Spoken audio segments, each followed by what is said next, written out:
주님, 우리가 간절히 원하는 것은 당신의 뜻이 하늘에서 이루어진 것과 같이 이 땅에서도 이루어지는 것입니다. 주님의 나라와 죄의 의를 먼저 구할 때에 주님께서 모든 것을 더하시리라고 약속하신 그 말씀대로 주님께서 일하실 것을, 그리고 일하시는 것을 저희가 기대하며 기도합니다. 사랑하는 주님, 주님의 그 뜻들이 이 땅 가운데서 온전히 이루어질 때에 우리의 마음이 참 기쁠 수 있도록 하여 주시고, 특별히 우리를 향한 하나님의 그 뜻이 놀랍게 성취될 때에 우리가 참으로 주님을 우리의 구원자로서 높이며 찬양하며 항상 함께 하시고 우리를 붙드시는 우리의 주인으로서 주를 기쁨으로 섬길 수 있도록 하여 주시옵소서. 하나님의 뜻이 온전히 우리를 거룩하게 하게 하여 주시고, 주의 뜻대로 온전히 우리가 요즘 호세아서에서 묵상하는 것과 같이 하나님께 등을 지는 것이 아니라 주를 향하여 갈 수 있도록 하여 주옵시기를 간절히 간구드립니다. 하나님, 우리 삶 속에서 참 주님의 뜻을 사랑한다고 말하지만 그렇지 않을 때가 더 많사오니 용서하여 주시옵시고, 이 아침 저희의 마음이 주님의 말씀 앞에서 녹고 그리고 부드럽게 되고 정말 주님의 뜻대로 살아가고자 하는 마음을 불러일으켜 주셔서 주님께서 놀랍게 역사하여 주시기를 간절히 간구드립니다. 감사하며 오늘도 우리가 주의 음성 가운데 기뻐하기를 원하오니 말씀하여 주시옵소서. 우리 주 예수 그리스도의 이름으로 기도드렸습니다. 아멘. 네, 호세아 7장 같이 보겠습니다. 오늘도 1절부터 끝까지인데요, 1절부터 16절입니다. 제가 먼저 한 절 읽고 여러분 읽어주시기 바랍니다. 내가 이스라엘을 치료하려 할 때에 에브라임의 죄와 사마리아의 악이 드러나도다. 그들은 거짓을 행하며 안으로 들어가 도둑질하고 밖으로 떼지어 노략질하며 내가 모든 악을 기억하였음을 그들이 마음에 생각하지 아니하거니와 이제 그들의 행위가 그들을 애워싸고 내 얼굴 앞에 있도다. 그들이 그 악으로 왕을 그 거짓말로 지도자들을 기쁘게 하도다. 그들은 다 간음하는 자라 과자 만든 자에 의해 달궈진 화덕과 같도다. 그칠 뿐이니라. 우리 왕의 날에 지도자들은 술의 뜨거움으로 병이 나며 왕은 오만한 자들과 더불어 악수하는도다. 그들이 가까이 올 때 그들의 마음 간교하여 화덕 같으니 그들의 분노는 밤새도록 자고 아침에 피우는 불꽃 같도다. 그들이 다 화덕같이 뜨거워져서 그 재판장들을 삼키며 그들의 왕들을 다 엎드러지게 하며 그들 중에는 내게 부르짖는 자가 하나도 없도다. 에브라임이 여러 민족 가운데에 혼합되니 그는 곧 뒤집지 않는 전병이로다. 이방인들이 그의 힘을 삼켰으나 알지 못하고 백발이 무성할지라도 알지 못하는도다. 이스라엘의 교만은 그 얼굴에 드러났나니 그들이 이 모든 일을 당하여도 그들의 하나님 여호와께로 돌아오지 아니하며 구하지 아니하도다. 에브라임은 어리석은 비둘기같이 지혜가 없어서 애굽을 향하여 부르짖으며 아수르로 가는도다. 그들이 갈 때에 내가 나의 그물을 그 위에 쳐서 공중의 새처럼 떨어뜨리고 전에 그 회중에 들려준 대로 그들을 징계하리라. 화 있을진저 그들이 나를 떠나 그릇 같음이니라. 패망할진저 그들이 내게 범죄하였음이니라. 내가 그들을 건져주려 하나 그들이 나를 거슬러 거짓을 말하고 성심으로 나를 부르지 아니하였으며 오직 침상에서 슬피 부르짖으며 곡식과 새 포도주로 말미암아 모이며 나를 거역하는도다. 내가 그들 팔을 연습시켜 힘있게 하였으나 그들은 내게 대하여 악을 꾀하는도다. 그들은 돌아오나 높으신 자에게로 돌아오지 아니하나니 속이는 활과 같으며 그들의 지도자들은 그 혀에 거친 말로 말미암아 칼에 엎드려지리니 이것이 애굽 땅에서 조롱거리가 되리라. 아멘. 네, 7장 말씀은요, 어제 이제 말씀 뒷부분에서 이렇게 연결이 되는 부분인데, 한마디로 이야기를 하자면 단지 죄를 짓고 나서 하나님께서 책망하시는 내용이라기보다 죄를 짓고 나서 회개를 하기는 하는데 그 회개가 굉장히 온전하지 못하고 그냥 거칠애로서의 회개만 하고 있는 것에 대해서 하나님께서 주로 이렇게 책망하시는 부분입니다. 그래서 굉장히 생생하게 그 이스라엘의 죄를 이야기를 하고 계시므로 여기에서 다양한 표현들이 막 많이 나오거든요. 비유라든지 막 이런 것들. 그래서 오늘 말씀은 쭉 한번 보면서 각 절들의 의미를 저희가 좀 새겨보고 같이 묵상하는 시간 가지도록 하겠습니다.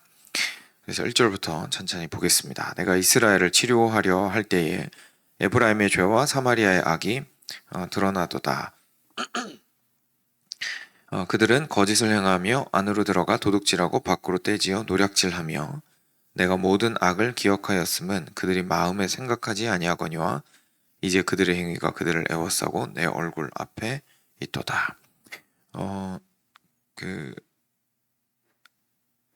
다들 잘 아시겠지만 상식으로 조금 말씀드리는 것은 이제 그 선지서 읽을 때 그러니까 북이스라엘과 남유다를 항상 구분해서 대부분 이야기를 합니다. 근데 그 중에서 북이스라엘을 향해서 가리킬 때 주로 사용하는 말이 방금 여기 1절에 나오는 이 말들입니다. 이스라엘, 에브라임, 사마리아 다 같은 겁니다. 그래서 모두 북이스라엘을 지칭하는 표현이라고 생각을 하시면 됩니다.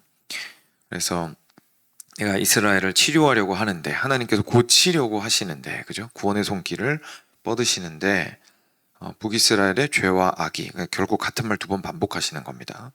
에브라임의 죄와 사마리아의 악이 드러났다. 그들은 거짓을 행하며 안으로 들어가 도둑질하고 밖으로는 떼지어서 노략질한다. 그러니까 완전히 하나님께서 하시는 말씀과는 다르게 아주 무질서하고 그리고 하나님께서 이렇게 뭐랄까요, 집으로 불러들여가지고 정신 차리게 교육을 시키려고 하시는데 이제 집에 가만히 안 붙어 있고 막 무질서하게 인생을 살아가는 아들과 같이 이제 그런 모습으로 자기들을 내버려 두고 하고 싶은 대로 하고 있다라는 이야기죠.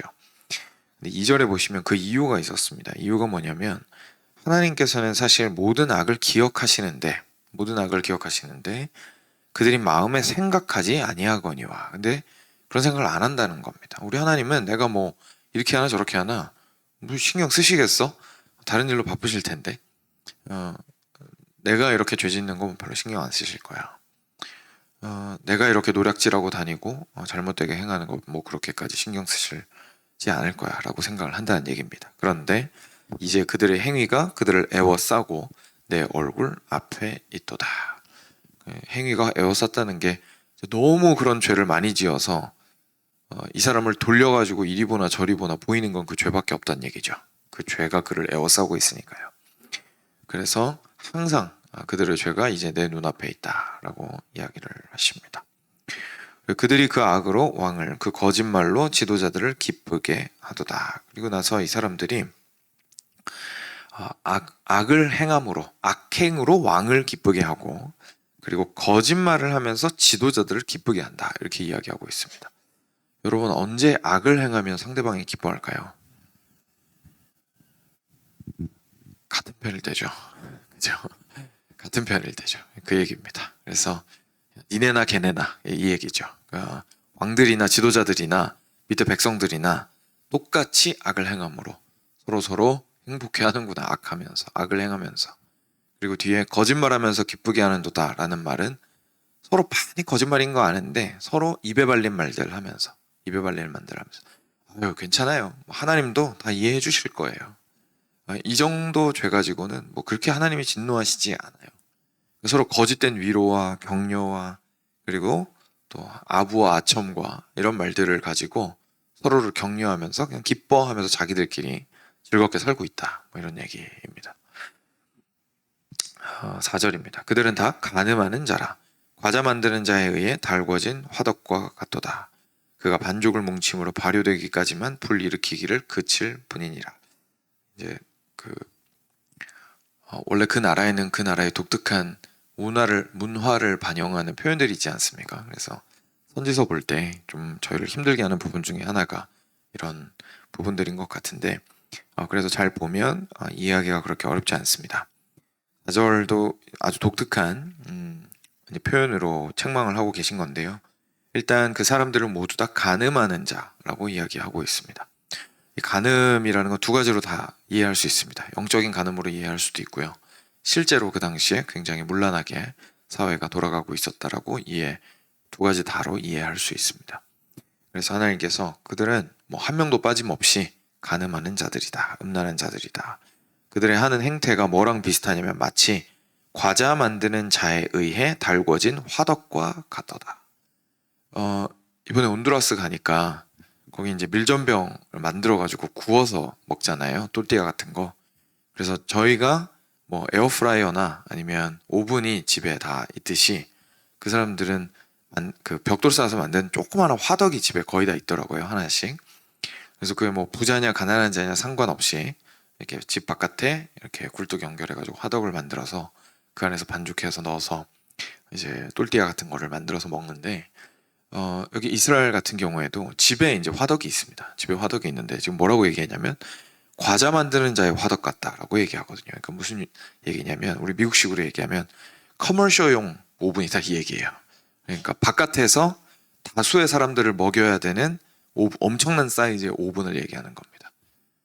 그 피자집에 있는 오븐이나 그런 오븐들을 얘기하는 거죠. 근데 그 오븐들처럼 달구어져서 뜨겁다라는 이야기입니다.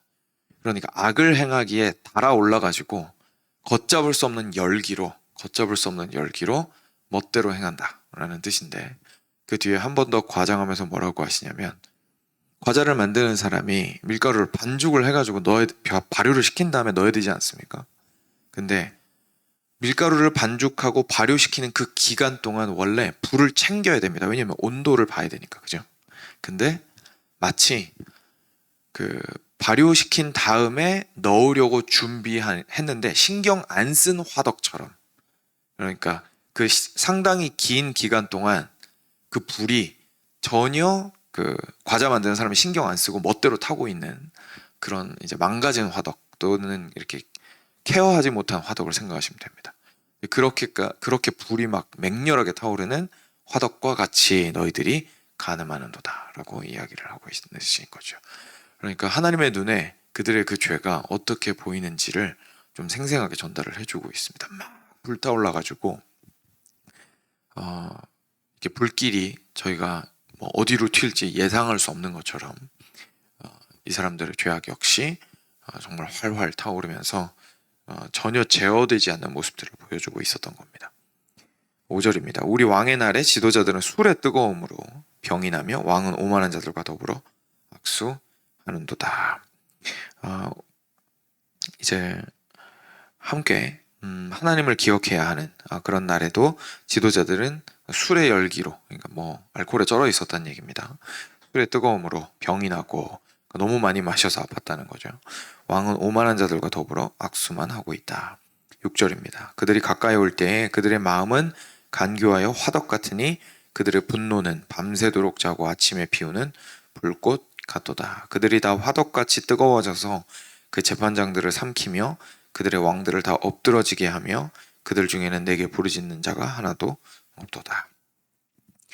계속해서 그들의 죄가 얼마나 뜨거운지 그리고 걷잡을 수 없이 무질서한지에 대해서 화덕의 불을 통해서 비유를 하고 계십니다. 그래서 그 사람들이 하나님께 가까이 올 수는 있지만 마음이 참 간교해서 화덕 같고 그리고 그들의 분노는 밤새도록 자고 아침에 피어나는, 다시 말해서 사라지지 않고 지워지지 않고 해결되지 않는 불꽃과도 같다고 이야기하시고요. 다 화덕같이 너무 뜨거워서 심지어 재판장들을 삼키고 왕들을 엎드러지게 했습니다. 무슨 말일까요? 사람들이 죄를 짓는 이유가 있습니다. 우리는 왜 죄를 지을까요? 사람들이 죄를 짓는 이유는 굉장히 단순합니다. 행복하고 싶어서죠. 우리 모두는 행복을 쫓는 사람들이잖아요. 행복하고 싶어서 죄를 짓습니다. 그런데 하나님께서 말씀하시는 것은 그 죄의 끝에 행복이 없는데 대신에 그냥 단순하게 여긴 줄 알았는데 여기가 아닌 게벼? 이러고 그냥 끝날 문제가 아니라는 겁니다. 죄를 통해서 행복을 찾을 때 어떤 문제가 발생하냐면 걷잡을 수 없는 무질서함의 문제가 발생을 하고, 그리고 무질서함은 파멸을 가져옵니다. 방에 쓰레기 한두 개 정도는 괜찮지만 계속 쌓아두면 이제 방 자체가 살 수가 없을 지경이 될 수가 있겠죠. 제가 군대에 있을 때 이렇게 젊은 장교였어가지고 장교다 보니까 다 개인 독방을 줬었는데, 저희 부대에서는 이제 술에 쩔어 있는 장교들이 되게 많이 있었습니다. 근데 한 번은 문을 열었다 제가 경악을 한 적이 있었는데, 젊은 사람이다 보니까 20대니까요. 이제 자기 정리가 잘 안 되는 사람이 술을 마시고 다 술병을 방에다 쌓아놔가지고 굉장히 이제 들어갈 수 없는 지경이 된 걸 제가 눈으로 본 적이 있거든요. 그러니까 실제로 우리의 삶이 그렇게 될 수 있는 거죠. 그 작은 방이 어떻게 보면 그의 삶을 대변해 주는 거지 않습니까?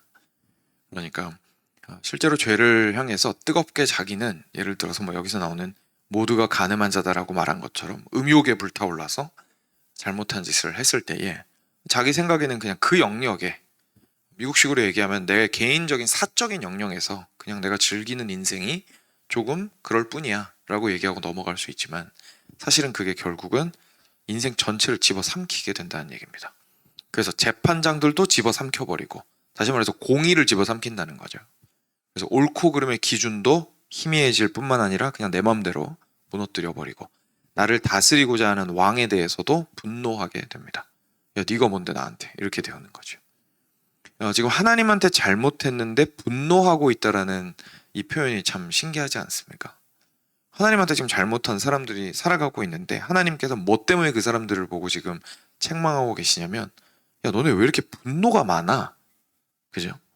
그게 책망의 이유 중에 하나인 겁니다. 지금 보시면 왜 이렇게 분노가 많아?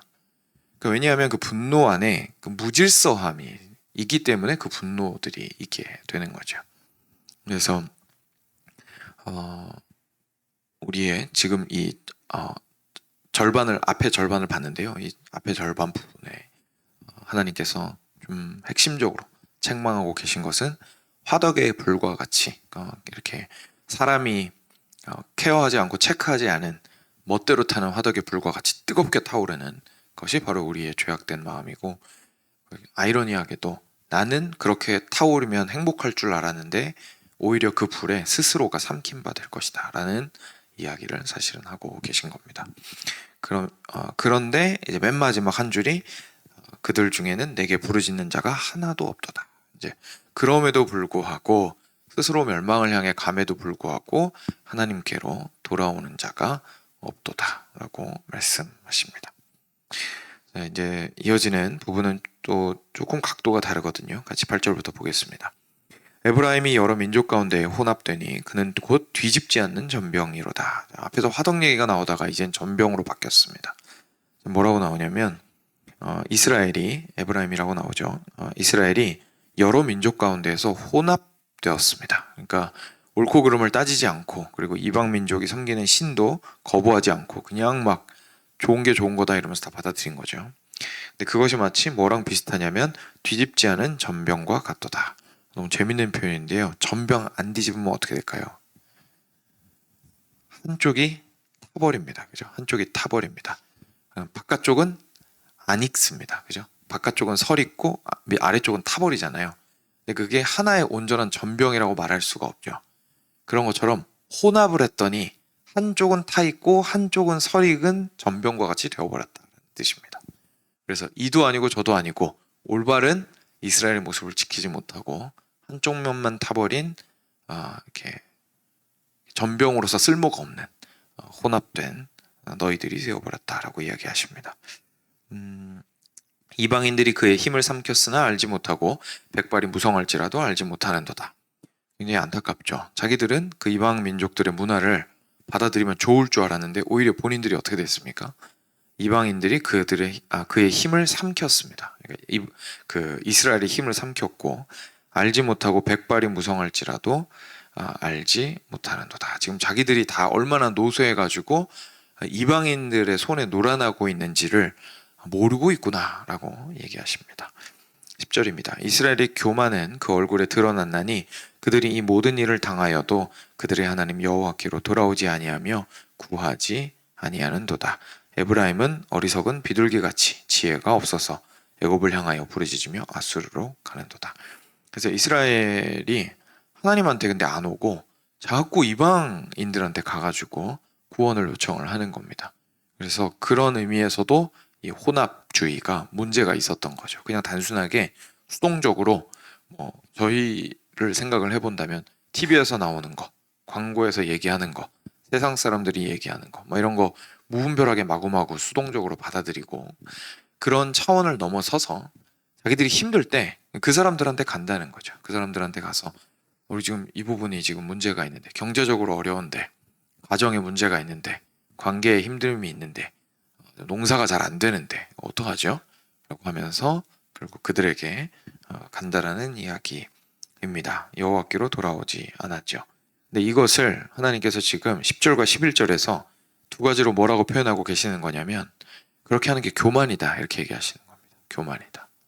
하나님에게서 길을 찾으려고 하지 않고 구원을 찾으려고 하지 않고 이방인에게 가서 해도 어느 정도 문제가 해결되겠거니 라고 생각하는 것은 교만이고, 그리고 11절이죠. 11절에 이야기하는 것은 지혜 없습니다. 너희들이 걔네한테 가가지고 애굽한테 가고 아수르한테 가가지고 도움 요청해서 도대체 뭘 얻을 건데 그들이 정말로 너희들의 인생을 구할 수 있더냐라고 말씀하시는 거죠.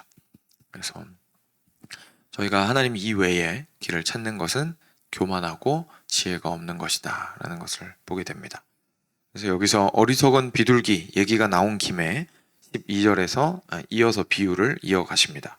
그들이 갈 때에 내가 나의 그물을 그 위에 쳐서 공중의 새처럼 떨어뜨리고 전에 그 회중에 들려준 대로 그들을 징계하리라. 그래서 아수르랑 애굽으로 바보 같은 새처럼 막 날아가고 있는데 그 새를 잡는 공중에 뿌리는 그물이 있었거든요. 그런 그물에 걸려서 새를 잡는 것처럼 하나님께서 그물을 던져서 아수르랑 애굽으로 못 가게 하시겠다는 거죠. 그리고 그들을 징계할 것이다 라고 말씀하십니다. 화 있을진저 그들이 나를 떠나 그릇 같음이니라. 패망할진저 그들이 내게 범죄하였음이니라. 내가 그들을 건져주려 하나 그들이 나를 거슬러 거짓을 말하고. 그러니까 이제 마무리 단계입니다. 하나님께서 첫 번째 부분에서는 정말 무질서하고 뜨겁게 잘못을 하고 있는 이스라엘을 책망하셨고, 두 번째 부분에서는 뒤집지 않은 전병처럼 혼합주의에 찌들어가지고 하나님께서 말씀하신 것을 온전히 지키지 않고 자기가 원하는 대로 마음껏 다 수용을 하고 뒤섞어서 살아가고 있는 이스라엘 백성들을 책망을 하신 다음에 마무리로 너희들이 나한테 와서, 그런 상황이면 나한테 와서 도움을 요청을 해야 될 텐데 죽음이 너희 코앞에 있는데 나로 돌이키지를 않는구나 라는 이야기를 이제 지금부터 하시는 겁니다. 그래서 나를 거슬러 거짓을 말하고, 그 다음에 14절에 이렇게 말씀하십니다. 성심으로 나를 부르지 아니하였으며. 다시 말해서 불렀다는 얘기입니다. 하나님을 불렀는데 어떻게 부르지 않았습니까? 마음을 다하여 부르지 않았습니다. 참된 회개를 하지 않은 거죠. 하나님 불렀습니다. 그런데 마음을 다하여 부르지 않았습니다. 오직 침상에서 슬피 부르짖으며. 무슨 말입니까? 자려고 누워서 말입니다. 자려고 누워서 하나님 이러면서 그냥 잠드는 거예요. 그러니까 정말로 하나님 앞에 마음을 쏟아놓는 회개를 하는 것이 아니라 그냥 자기 편한 거 다 챙기고 잘 때 돼가지고 한 번쯤 생각해 보면서 하나님 앞에서 자백하고 있다는 얘기죠. 곡식과 새 포도주로 말미암아 모이며 나를 거역하는도다.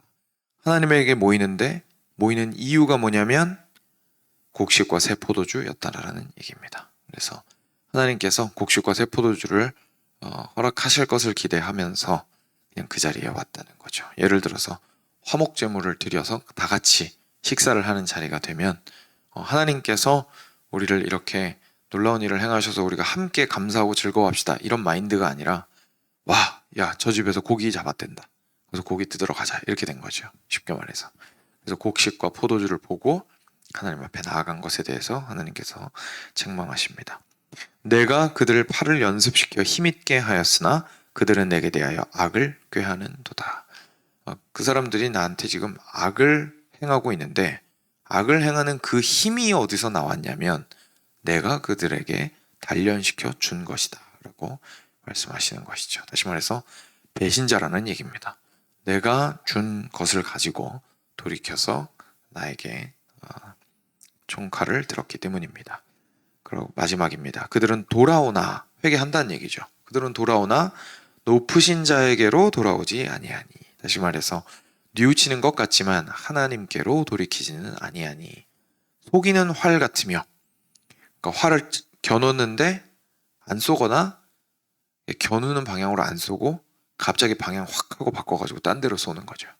그래서 속이는 활과 같으며 그들의 지도자들은 그 혀의 거친 말로 말미암아 칼에 엎드러지리니 이것이 애굽 땅에서 조롱거리가 되리라 라고 하면서 심판의 메시지를 이야기하고 계십니다. 오늘 말씀 자체가 사실 너무 생생해서 그냥 한 절씩 쭉 보아도 저희들 마음에 하나님께서 하시는 말씀이 있으리라 생각을 합니다. 사랑하는 여러분, 저희가 회개를 할 때에 회개 기도를 했습니다 라는 것이 중요한 것이 아니라 오늘 말씀을 보았을 때에 하나님을 온전히 향하고자 하는 마음으로 정말로 내가 이 문제를 하나님 앞에서 해결하고자 하고 이 죄를 싸워 이기고자 하고 그리고 하나님께로 돌이켜 하나님이 원하시는 삶을 살아가고자 하는지 그 마음이 너무나 중요하다는 사실을 다시 한번 발견하게 됩니다. 그랬을 때에 우리는 자연스럽게 오늘의 책망을 거슬러 올라가게 될 겁니다. 걷잡을 수 없는 화덕의 불과 같이 되는 것이 아니라 하나님에게 붙잡힌 바 되어서 쓸모 있는 떡을 구워낼 수 있는 조절 잘 된 불이 될 수 있을 겁니다. 그리고 올바르게 돌이켰을 때에서야 비로소 우리 안에 있는 하나님 말고 내가 원하는 것도 조금 끼워 넣어서 세상이 말하는 것도 어느 정도 끼워 넣어서 내가 원하는 대로 전병을 만들면 되겠거니라고 생각하는 것이 아니라 그래서 뒤집지 않은 전병처럼 되는 것이 아니라 오직 우리가 전인격적으로 전 인생 전체가 하나님 앞에서 온전한 그리스도인다운 삶으로 변화될 수 있겠죠.